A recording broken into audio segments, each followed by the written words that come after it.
মোহনা আদিকে বলে, কোথায় যাচ্ছ? তুমি কোথাও যাবে না আজকে। তখন আদি মনে মনে বলে, আজ রাতে আমাকে শুভর কাছে যেতেই হবে। ওদিকে শুভ দময়ন্তীর কাছে গিয়ে মোহনার ব্যাপারে জিজ্ঞেস করলে দময়ন্তী বলে, মোহনা যখন কলকাতায় থাকতো তখন ওর কিছু মেন্টাল কন্ডিশনের জন্য কড়া ডোজের ওষুধ খেত। বেশ কয়েক বছর তো বাড়ি থেকেই বের হতো না।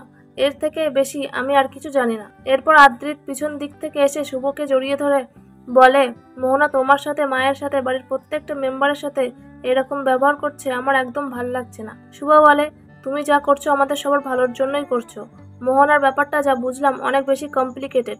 আমাদের সবার ভালোর জন্যই নাটকটা আমাদের করে যেতেই হবে, আর কোনো উপায় নেই আমাদের কাছে।